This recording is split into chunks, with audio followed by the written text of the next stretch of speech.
भावनडी भांडणवाडी चे सर्वे सर्वा निलेश बागवे यांनी माझ्या कलागुणांचा गौरव करून बहुमोल असं परतलंय. श्री स्वामी समर्थ म्युझिकल ग्रुप घावनडे याची शोभा पाहताना बघ ना मन एकसारखा आनंद निघाला खरं. हो. पण पहा ना त्या बाजूला जर का पाहिलं असेल मोठमोठाले अशा तऱ्हेचे हे वृक्ष अगदी आकाशाला गवसणी घालण्यासाठी सिद्ध झाले. आणि त्यापेक्षा दूरवर जर पाहिलं असेल तर हिरवेगार तनवस्त्रांचे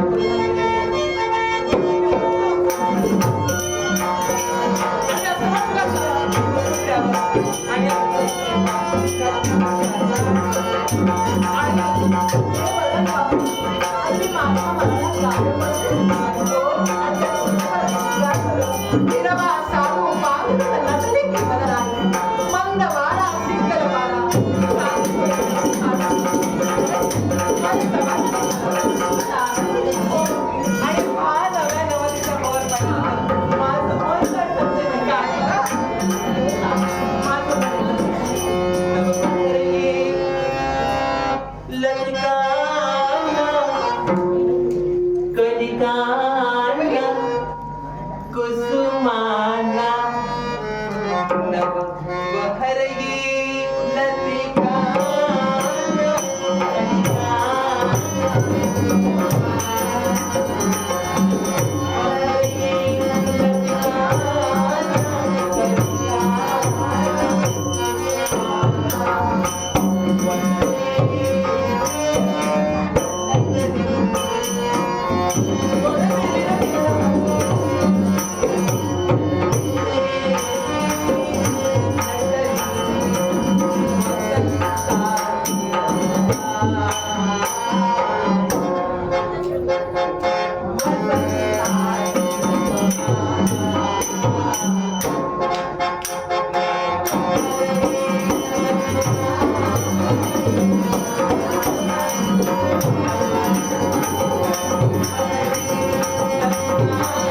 कोण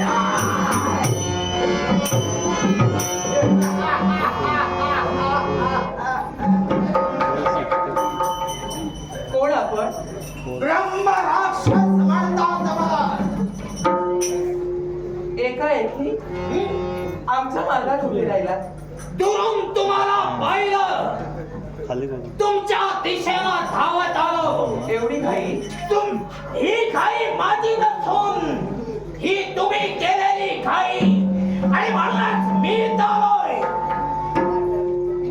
आमचा मार्ग सोडा, आम्हाला जायला द्या. छे! मी जो इथं आलोय सदा साधी जाऊ देणारा नव्हे. काय म्हणायचंय तुम्हाला? एकच हिला पाहता क्षणी ही मला आवडू लागली. थांबा! काय? खबरदार! मुखातील शब्द हे मुखातच ठेवा. पुढं सरसावणारी पावलं जाता लगेच स्थिर करा. मला आव्हान देणारी तू कोण? नाव माझं पद्मावती. तू पद्मावती? मग ही कोण? ही माझी सखी. माझं नाव आसावरी. आसावरी?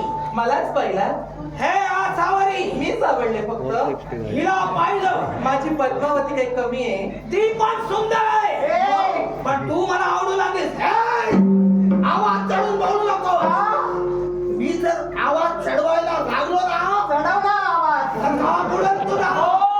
हा, तुम्हाला सांगतोय. मी कितीही जरी आवाज चढविला तरी त्याची तमा बाळगणारी ही आसावरी आणि पद्मावती नाही. आम्ही तुला एकच एक सोन सांगतोय. काय नाही? त्याच वेळी परतोय माखालीला. मी जाणार नाही. ही मला आवडली. आतापर्यंत माणसं खात होतो, याच्या पुढे हिच्याशी विवाह करून सुखाचा संसार मी करणार. हे नरराक्षस नरमांसावर उपजीविका करून स्वतःच्या पोटाची खळगी भरणं हा तुझा धर्म आहे ना? मग एका स्त्री लोभाबाई तुझा धर्म विसरतोच नाही का? माझा एकच धर्म, मला जे आवडतं ते मी हस्तगत करत असतो. माझ्याशी प्रेम करून विवाह करणार आहे म्हणे. माझ्याशी विवाह केल्यानंतर मला खायला काय घालशील? तुला वाटेल ते राहीन. हरणाचा मांस, सिंहाचा मांस किंवा माणसाचा सुद्धा. हे नरराक्षस, जे तू भक्षण करतोस ते भक्षण करणारी मी नव्हे. जिथं माझ्या सुखाचा मी विचार करते तिथं मला सुखी ठेवण्याची तू स्वप्न रंगवू चिंता नको. करू नकोस. वाटेल त्या तऱ्हेनं मी तुला सुखी करेन. तू फक्त होय म्हण. ब्रह्मराक्षस! काय नाही? सौंदर्य हे एक क्षणिक आहे. कालांतरानं त्याला चला अवस्था प्राप्त होते. म्हणजेच वार्धक्य निर्माण होतं. क्षणिक सुखाचा माग जाऊ नकोस. फुकटचा भोर पडून जाशील. योग्य म्हणालीस. जे क्षणिक आहे त्याचा तर लवकर आस्वाद घ्यायचा असतो, आणि मी तेच करतोय. अरे बोला बोला तर सोपे वाटे, पण कलिंगटा मात्र स्थिरच होते. तद्वत तुझी परिस्थिती होणे हे प्रयत्न पुष्कळ नाही. अशी आव्हानं माझ्या जीवनात पुष्कळ झेलली. तुम्ही आव्हानाला खावणारा ब्रह्मराक्षस नव्हे. अरे आमच्या देहात पंच प्राण ठेपर्यंत, शरीरात रक्तात एक एक थेंब ठेपर्यंत, आमच्या शरीराचा केसाला सुद्धा स्पर्श करते का? हे! याचा विचार करू दे. का? केसराच का? तुला उभे घेऊन जाईल. अरे काय कुणाची प्रार्थना लागून गेली? आम्हाला सावधान क्षणाला माहिती. ए, माझ्या पद्मावतीला तू सहजासहजी उचलून घेऊन जाशील नाही. पण प्रश्न आहे तो माझा, मला कसं काय उचलशील? चिंता करू नको. आहे का हिंमत? माझ्या स्कंदी आली नाहीस, गवेत जाईल आणि घेऊन जाईल. ए, मी तुझ्या कवेत सुद्धा मावणारी नाही. आणि तरी सुद्धा जर प्रयत्न केलीस ना तर मला उचलता स्वतः पडशील त्याचं. माझी सवय आहे. एक माझी सवय आहे. कसल्या सवयी? लक्षात ठेव. कवयीत मावत नसेल ना, तू जर का माझ्या कवेत मावत नसशील ना, वाटेल त्या हर प्रयत्नाला तुला घेऊन जाईल. हा, तो मी एकदा ठरविलं तेच करत असतो. हे नरराक्षस, ज्या विचाराने तू पंडित झालास आणि ज्या दुर्विचाराने ही तुझी पावलं वळतोयस ती तुझी इच्छा सफल होणार नाही की नाही? अरे विनाशकाले विपरीत बुद्धी. अरे तो परमेश्वर एखाद्याचा ज्यावेळी विनाशकाले जवळ येतो ना त्यावेळी तो परमेश्वर तुझ्यासारख्याला अशी विनाशी माझ्या रूपानं माझ्या मुखानं तो माझा परमेश्वर तुला शेवटचा सामोपचार करतोय. या विश्वाच्या ठिकाणी 4 दिवस सुखी जगायचे असतील आमचा मार्ग सोडून मला सुद्धा पाहिजे तो तुम्हाला वाचवण्यासाठी येणारा. मग केवळ हा तुझा डाव हाणून पाडण्यासाठी त्यावर तुझा कृतीला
युवा खलनायक गौरव गावकर आणि मुळीच नाही. मग मी अपराधाचा विचारच करत. मग हे का करतोय? मी एकच करतो, जे जे मला आवडतं ते हस्तगत करत असतो.